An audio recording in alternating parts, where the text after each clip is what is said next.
Iran ঘোষণা দিয়েছে তারা বন্ধ করতে পারে বিশ্বের সবচেয়ে গুরুত্বপূর্ণ সামুদ্রিক পথ হরমুজ প্রণালী। এই খবর শোনার পর থেকেই তেল বাজারে চাঞ্চল্য, আমেরিকার রাজনীতিতে টেনশন আর মিডল ইস্টে নতুন যুদ্ধের আশঙ্কা। কিন্তু প্রশ্ন হলো, এই হরমুজ এত গুরুত্বপূর্ণ কেন, আর এটা বন্ধ হলে কি হতে পারে? চলুন আজকে বুঝে নেই ইরানের এই পদক্ষেপ কেন গোটা দুনিয়ার গলা ধাক্কা দিতে পারে। হরমুজ প্রণালী বা স্ট্রেইট অফ হরমুজ হল একটি সরু সামুদ্রিক পথ। ইরান এবং ওমানের মাঝখানে প্রতিদিন প্রায় 2 কোটি ব্যারেল তেল এই পথ দিয়ে যায় সৌদি আরব, কুয়েত, ইরাক, আমিরাত, এমনকি ইরান থেকেও। বান্ডেল থাকলে প্রতি সেনমানিতে টাকা বাঁচবে। বিকাশ সেনমানি বান্ডেল কিনে জিতুন প্রতি লেনদেনে। ভাবুন তো, পৃথিবীর মোট ব্যবহৃত তেলের 20%-এরও বেশি যায় এই একটা পথ দিয়ে।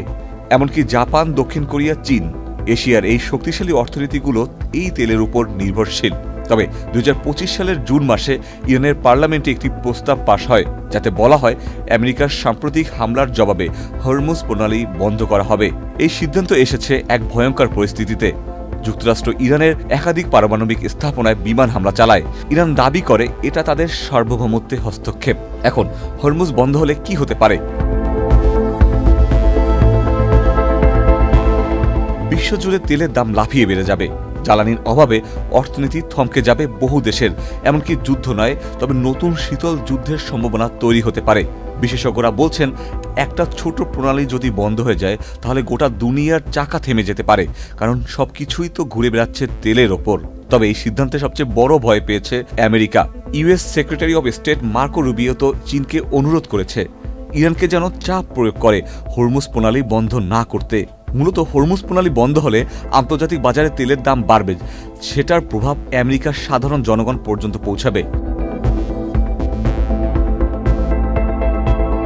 জ্বালানি খরচ, খাদ্য, পরিবহন, পণ্যের দাম সব বেড়ে যাবে, যা আমেরিকার জন্য হবে ভয়ানক। সবচেয়ে বড় বিষয়, মধ্যপ্রাচ্যে আমেরিকার থাকা সেনা ঘাঁটিগুলোর লজিস্টিক্স সাপ্লাই ব্যাহত হবে। এবং এর চেয়েও বড় কথা, আন্তর্জাতিক রাজনীতিতে আমেরিকার নিয়ন্ত্রণ দুর্বল হয়ে পড়বে। ইরান জানে তারা যদি সরাসরি যুদ্ধ করতে না পারে, তবে হরমুজের নিয়ন্ত্রণ একটা ভয়ঙ্কর কৌশল হতে পারে। এই হুমকি দিয়েই তারা আমেরিকা ও পশ্চিমা দেশগুলোকে চাপে রাখতে চায়। তবে বাস্তবে ইরান সম্পূর্ণরূপে হরমুজ বন্ধ করবে কিনা তা নিয়ে বিশ্লেষকদের সন্দেহ রয়েছে। Ikhtiyar Ferdous, channel I.